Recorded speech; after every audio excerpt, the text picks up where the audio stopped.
Do angels belong on Christmas trees? Oh no.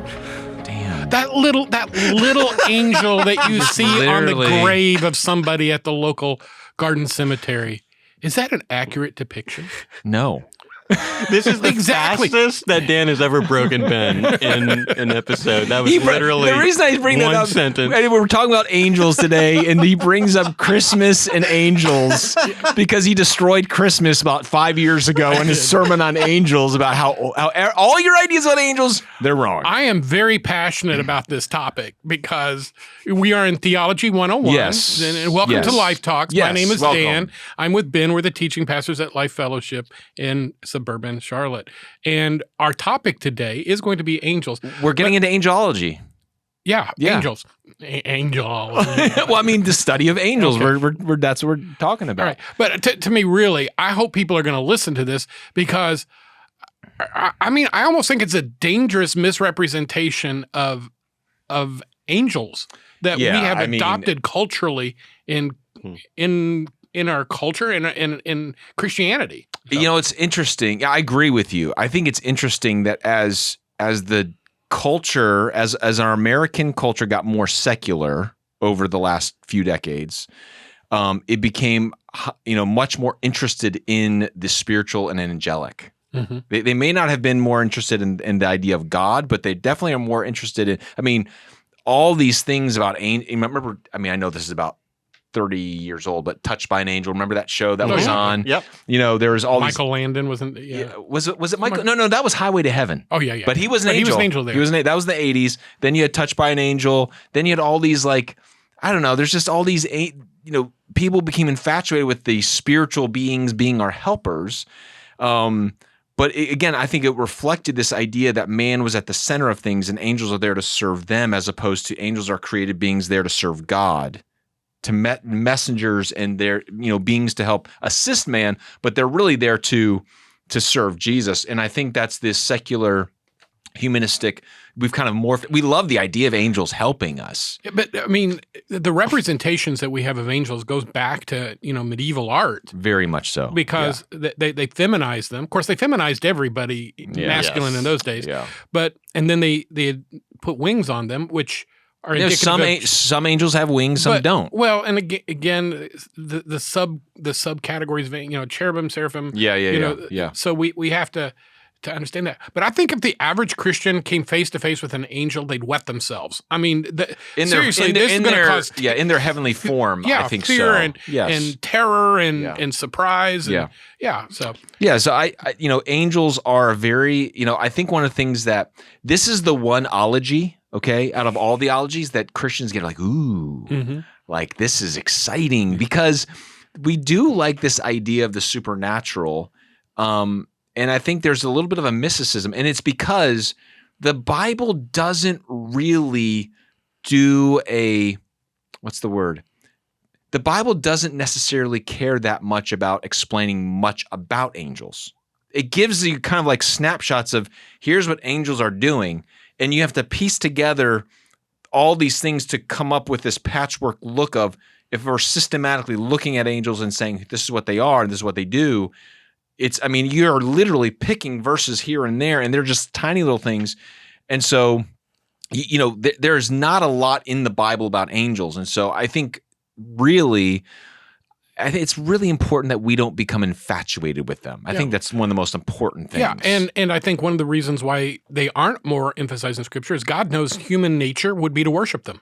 And we did. There are times when, whether it was Daniel or John, when an angel would show up and they would begin to worship because they're so blown away by their presence, their beauty, whatever it is, and they're like, no, do not, don't worship me. They understood who was really in charge. Even the demons, the fallen angels could say, they recognize who was in charge when Jesus was walking around.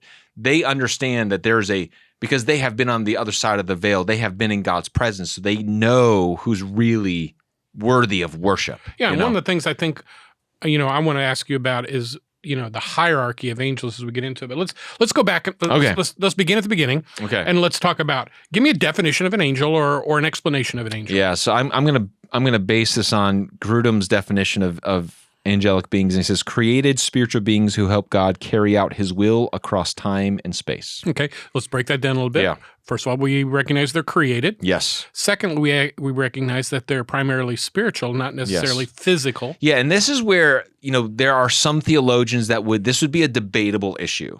We know that in certain places in the Bible, they're called ministering spirits, okay?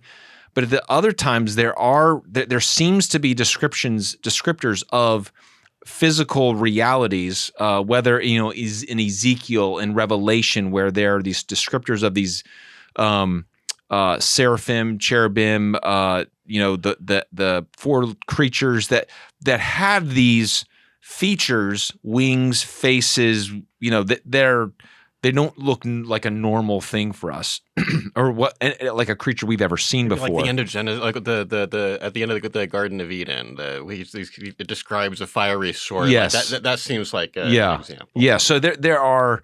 I think that there are. We also know that they can manifest themselves physically. Okay, because remember when God visited Abraham and the two angels that were with him, they went into Sodom and Gomorrah. There was obviously a physical component to them. I mean, because they were grabbing people, and the men of the town, they wanted to sexually abuse them. So it was like, they can take on physical characteristics at times. That doesn't necessarily mean that they're just these translucent beings. So yeah, we know that there's a spiritual reality to them, but not all created beings on the other side that would fit under the angels. Because I think we have a very truncated view of the beings. I think we kind of have this idea there's God, and then there's kind of like the archangels, and then there's just kind of these minions on either side, right? And the Bible, if you really study the Bible, there is a hierarchy, there are levels, there's not this two-dimensional angelic creatures. There are creatures that simply worship at the throne of God. There are angels that are archangels that fight. There's a lot of nuance there that I think that... Well, and I think that's important to the definition because they say they're created. Yeah. Creation implies design. Yes. Design implies a designer. Yeah. Designer has intent. Yes. Okay, so the intention of angels would be... Yeah, I think to serve Yahweh to accomplish his will. They were not... Never is it mentioned that they are created in the image of God. Now, one of the terms... there are many terms that angels are called in Scripture. I'm talking all of them, okay? We can get into the names of demons later on, but in two different places, they're called sons of God, okay? And other times they're called holy ones, spirits, watchers, thrones, dominions, principalities, authorities, divine counsel. There are cherubim, seraphim, living creatures, archangels, chief princes. There's all of these terms that refer to beings on the that are not that don't fit into the 6-day creation order of our time and space reality. Okay, so there are different terms that are given to these beings that all describe another part of them. For example, what does it mean that they're called sons of God? Job talks about how the sons of God would gather in his presence. We see that in Job chapter 1. In other places, I think it's in Job. Oh gosh, I can't remember the text off place, but it's at the foundation of the world, the sons of God were seeing. So we know that in the creative order of things, some people want to place that angels were created somewhere between day 1 and 6.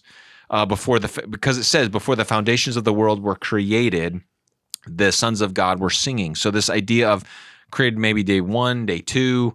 When did the fall happen? It had to have been between day 6 and Genesis 3. We don't necessarily know that, but we do know that there these created beings that were there worshiping, glorifying God, and were there to serve Him, but in a different capacity than human beings that are to reflect the fullness of God. And I think that's really why Satan came. I'm jumping all over the place right now, but I think that's why one of the reasons why Satan wanted to destroy and disrupt humanity is because there was a sense of jealousy of they were created first. We know they were created first, and I don't think he liked the idea of God creating another form besides them, and part of it was his own. We see descriptors of his desire for power and authority, his pride at stake or at work that led to his downfall, and it led to him wanting to corrupt humanity as a result. So I mean, angels are, we kind of have a window of when they were created. Bible, again, gives these little descriptors. We know they were created somewhere between probably day 1 and day 3. We know that the fall of the angelic beings happened between day 6 and Genesis 3. And that's kind of, and there's all these terms for them in the Bible that you have to kind of understand where they fit. And so there's not this, really flat view of beings. There are lots of different things going on. I think a lot of that also goes to the assignments they receive. Yes. Because some of them are messengers. We saw that at the Christmas story. Gabriel, right? Like we see him. They spoke for God. Right. He is a primary messenger. We see him to both Daniel, to Mary, to Zechariah. Like if there's there's a really important message, it's like he sends Gabriel. Yep. Right. So another facet though is they're warriors, protectors, right? The image of a flaming sword. Jesus himself, if I wanted to, I could call, 10 legions of angels. So there's that. We also know them to be guides.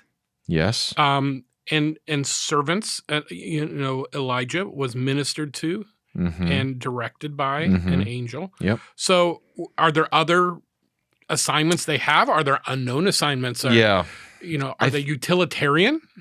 I think they are there. I mean, for example, they are there to do whatever God wants them to do. A lot of times it is. I mean, even the words in Hebrew and Greek are the terms for messenger. So I would say the primary, if you could see, where we get glimpses of the greatest activity of angels, is we have these pictures of worship, right? We have pictures of messaging, like, hey, send this person a message, get them to do what I'm wanting them to do to help them out.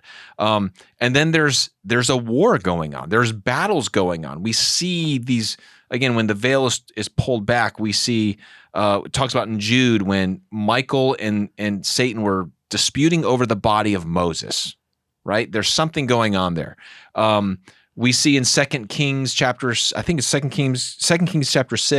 verse 17, this human army comes to attack Elisha because he keeps predicting where the Syrian army is going to be. So the Syrians are going to come and they're going to get this prophet who keeps giving the king of Israel the whereabouts of what's happening. And when they show up, Elisha's servants freaked out and he's like, God, open his eyes to see who's, and he could see these chariots of fire. It's just like, the armies of God that are there to protect. So there seems to be these major categories of worship, messaging, and then warfare. And that's kind of the major buckets that I see. You have other things where, again, this is really interesting. This gets into the Psalm 82 thing where there's a divine counsel. If you want to read Michael Heiser's book, the academic one is called Unseen Realm. The kind of lay version is called Supernatural. That's the one I would suggest people to read because the Unseen Realm is a little bit headier and heavier. But he explains a lot about what is this divine counsel, because even we see glimpses of this. Job chapter 1, what does it say? That all of these beings had to report to Yahweh to say, what do you want us to do? We are here giving you a report. Like, it's not like Satan has his territory and God has his territory, and it's kind of like, the way we typically think of, two armies attacking each other. Even the demons and Satan have to go to report to God. Like, they have to say, can we do this? Which again is kind of like, this is really hard for us to understand. But there's a moment when I think we've talked about this before when there's the king of Judah. What's his name? But he's with Ahab, and they're about to go to war, and the king of Judah is a good king. I think is it Jehoshaphat? I can't remember what it is, but what his name is right now. But he's like, hey, do you have any prophets of Yahweh here? He's like, Ahab's like, yeah, there's this one guy by the name of Micaiah, but I hate him because he always prophesies something bad and negative against me. His name's really Dan, but go back to our last episode. Anyways, he's like, I hate this guy. And the king of Judah was like, no, bring him on. And so the king or this prophet comes and says, yeah, God's going to give you victory. And Ahab's like, how many times have I told you? Tell me what you really saw. And Micaiah says, okay, this is what God gave me a vision of in heaven. And God said, I'm looking for a deceiving spirit to deceive the prophets that are going to be speaking to the king of Israel. And there is a spirit, a deceiving spirit said, I'll go and do that work for you. So you have God in heaven saying, I want you to deceive Ahab right here. Who will do that? So a negative, some kind of demonic spirit that typically go back to the rebellion at the very beginning that would have rebelled against God. God's still using him for his own purpose. And so there's no angelic being, there's no beings on the other side that do not have to report to God, and where God is not saying, okay, I will allow you to do that. No, you can't do that. It's this. That's why some of our understandings of what's happening in that angelic and that spiritual realm is a bit of a mystery to us. We also see a pull behind the curtain in Daniel. Remember, Daniel's praying in Daniel chapter 10, and an angel comes to give him the message. This is what, the moment you prayed, I had a message, but the prince of Persia, okay, which is this hierarchy of there's a stronger angelic being that was stopping this other angelic being from getting the message to Daniel until Daniel kept praying for 21 days. And at the end of 21 days, God sent Michael the archangel to say, go take care of that other guy. Michael came. Michael's obviously the enforcer for God that really does kind of the heavy lifting of, in that angelic world. And we know this prince of Persia, who is this, angelic being. And again, this goes back to the divine council that in Deuteronomy chapter 32, God divided the nations amongst these divine beings and said, okay, you can all have these other nations. I'm going to pick, Abraham. This is going to be my nation. At the Tower of Babel, when he scattered the nations, because he's basically like, this is another rebellion. You don't want me. And so I'm going to hand you over to the other Elohim and the little g gods, these angelic beings who will, have their own little territories to oversee. But I want my own special people.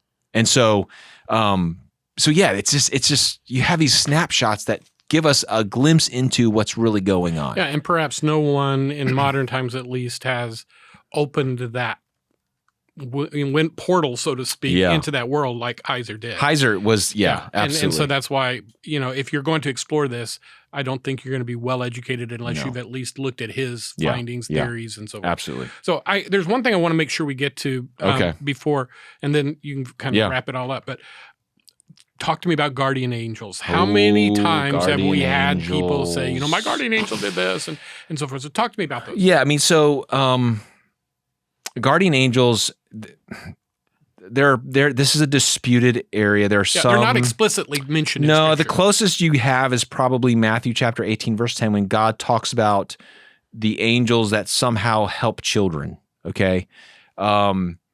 But there's no explicit, like, you have your own personal guardian angel, but we all have stories.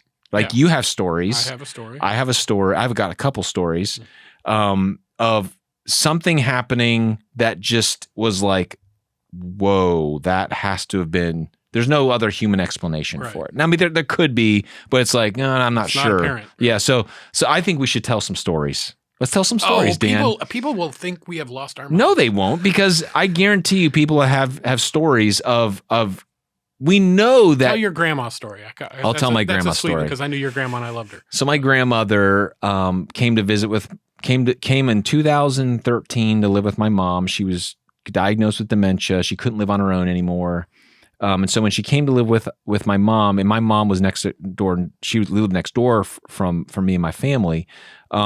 It was kind of a sweet time to kind of be with her, but it was also hard because we could see her deterioration. It was she was not who she used to be, but she was thankfully where I live in Denver. Where I live. Mm-hmm. I'm less than a mile from Walmart and Lowe's. Very easy to get to, and she knew how to get to both Walmart and Lowe's to get her little things And so towards the end of her ability to be able to do that, because again, she was deteriorating, she was driving her van and she had gone to Lowe's to buy, and this is kind of a funny story. She would always buy trees at Lowe's, plant them and then kill them with some kind of pesticide. Like she did that probably 20 times. You know, just on purpose or just no, or, she's or just losing it. Okay. You know, so anyways, and then she'd always take the tree back and do the same thing over again. So so she was at Lowe's and she locked her keys in the car. Now she's a 88-year-old woman here, and doesn't really do cell phones well. I mean, she would have been. I mean, I think my mom after a while would have been like, I need to go to Lowe's and find my mom. But a gentleman came up to her and said, "Hey, I know your son Ben, or I know your grandson Ben, and I can help you." She goes, "Oh, I locked my keys in my car, but I have no way of getting them." And he said, "Don't worry, I have all the keys that open every door." And he had a key. He opened the door for her and he let her in. And so my grandmother tells this story to my mom. And again, she's not with it. She's like, "I met a friend of Ben's today." Mm-hmm. And he had and she explained the story to him, to my mom. And my mom was like, "Oh my goodness, like that had to have been something kind of supernatural to help my grandmother in this destitute situation." But I thought that was a pretty cool story of how God provided. Yeah. And an affirming story. Yeah. I mean, I want to think there is, some kind of angelic watchdog, that I'm important enough to God that he would assign that. And I think that's a reason why a lot of people... Are you going to tell your story? Probably not, because it's only got... We only have 30 seconds, and I don't know. I just don't want to... I don't want people to think I'm screwball. People like supernatural stories. 30 seconds, more than 30 seconds story. But... Could always do at the beginning of the next episode. Yes. As we conclude our discussion on angels, we're not concluding. I've got other things to say. We'll just cover it next time. We have to do a 2-episoder? We got to talk about demons. We got to talk about Satan. Oh yeah, well we'll wrap it into the demons. Yeah, we'll talk about some other things. All right. So, well, as always, folks, we never quite know where every episode's going to go because we don't use a script. We just we're having a conversation. Yeah. And we want you to get involved in the conversation. You can call, or you can don't call me, but you because I won't answer.